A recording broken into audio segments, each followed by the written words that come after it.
AP మండలిలో మద్యం పాలసీపై వాడి వేడి చర్చ జరిగింది. కూటమి ప్రభుత్వం చెప్పిన మద్యం పాలసీకి అమలు చేస్తున్న విధానానికి చాలా వ్యత్యాసం ఉందని వైసీపీ విమర్శించింది.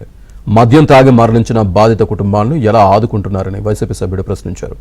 దీనికి మంత్రి కొల్లు రవీంద్ర సమాధానమిస్తూ వైసీపీకి తెచ్చిన మద్యం బ్రాండ్లతోనే జనం చనిపోయారని, దానిపై సిట్ విచారణ జరుగుతోంది, తమ ప్రభుత్వ పాలసీ చాలా పారదర్శకంగా ఉందని అన్నారు. బడ్డీ పక్కన కానీ గుడి పక్కన కానీ ఈ షాపులు ఉండే పరిస్థితి లేదు అధ్యక్ష. అట్లాంటిది ఇప్పుడు బడి లేదు, గుడి లేదు, ఇళ్ల మధ్యన విపరీతంగా ఎక్కడో దూరం పెట్టేవాళ్ళు, అది కూడా లేకుండా ఇళ్ల మధ్యలో పెడుతున్నారు, గుడి పక్కన పెడుతున్నారు, బడి పక్కన పెడుతున్నారు. మీ క్వశ్చన్ ఏంటో చెప్పండి. నా క్వశ్చన్ అదే అధ్యక్ష. వీళ్ళు కల్తీ మద్యం ప్లస్ విపరీతంగా ఈ బెల్ట్ షాపులు పెట్టడం వల్ల పిల్లవాళ్ళు కూడా ఈరోజు అలవాటు పడుతున్నారు అధ్యక్ష. కాబట్టి మీ పాలసీలో ఉన్న విధానం ఏమి, మీరు చేస్తున్న విధానం ఏమి? ఈ రోజు వీళ్ళ మద్యం దాగి చనిపోయిన కుటుంబాలకు మీరేమైనా ఆదుకునే పరిస్థితి ఉందా? వాళ్ళని ఏ విధంగా మీరు ఆదుకుంటున్నారు అనేది కూడా మీరు చెప్పాల్సిన బాధ్యత మంత్రి గారి మీద. రవీంద్ర గారు. Thank you sir.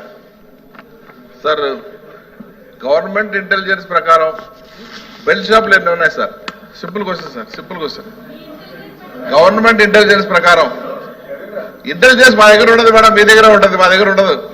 మా దగ్గర ఉంటే ఇల్లీగల్ అవుతుంది మేడం. మీ దగ్గర ఉంది ఇంటెలిజెన్స్, ఎన్ఫోర్స్మెంట్ ఏజెన్సీ కూడా మీ దగ్గర ఉంది కదా మేడం.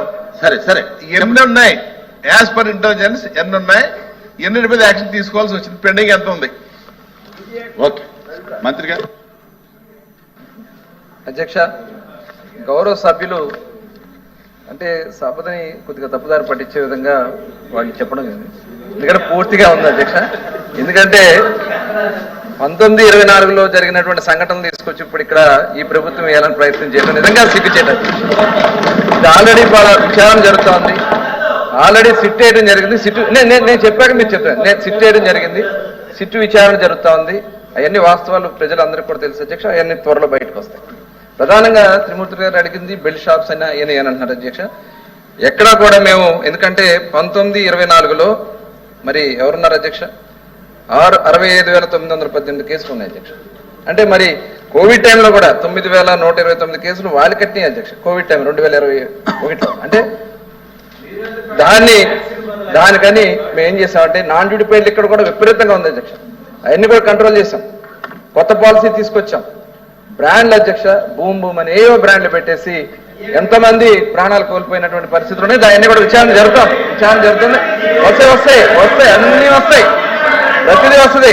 కొద్దిగా సమయం అండి ప్లీజ్, కొద్దిగా విచారణ పూర్తయిన తర్వాత అన్ని వస్తాయండి, చెప్తాం అన్ని వివరాల తర్వాత అధ్యక్ష.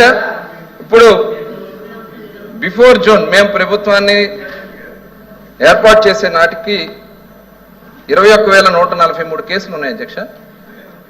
ఇది తర్వాత ఆఫ్టర్ జూన్ 2024లో గణనీయంగా తగ్గినాయి అధ్యక్ష. ఎందుకంటే మేము కేసులు కడుతున్నాం, ఎక్కడ కూడా పెట్టడానికి వీల్లేదని చెప్పి చాలా స్ట్రిక్ట్ గా ఉన్నాం.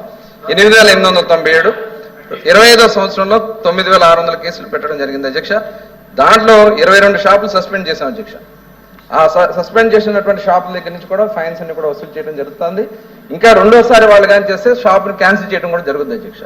ప్రభుత్వం అయితే చాలా సీరియస్ గా ఉంది అధ్యక్ష. ఎట్టి పరిస్థితుల్లో కూడా ఈ నాన్ డ్యూటీ పెయిడ్ లిక్కర్స్ ఎక్కడన్నా డ్యూటీ పెయిడ్ లిక్కర్ కూడా విక్రయాలు జరిగితే మటుకి, అందుకని ట్రాక్ అండ్ ట్రేస్ సిస్టమ్ కూడా తీసుకున్నాం అధ్యక్ష. ఏ షాప్ నుంచి అమ్మారు, ఎక్కడి నుంచి ఇది వచ్చింది అనేది కూడా మొత్తం ట్రాక్ చేయడానికి ట్రాక్ అండ్ ట్రేస్ సిస్టమ్ ఉంది అధ్యక్ష. అలాగే ప్రతి షాప్ లో కూడా ఇదివరకు పనికిరాని బ్రాండ్ ఉండే అధ్యక్ష. ఇవాళ కొత్తగా మనం బ్రాండ్స్ పెట్టడం వల్ల గణనీయంగా పక్క రాష్ట్రాల నుంచి వస్తున్నటువంటి మద్యం అంతా కూడా అయిపోయింది అధ్యక్ష. దానివల్ల ఆంధ్ర రాష్ట్రంలో ఇవాళ ఆదాయం పెరిగింది, అంతే తప్ప వీళ్ళు దాన్ని కూడా డైవర్ట్ చేస్తున్నారు అధ్యక్ష.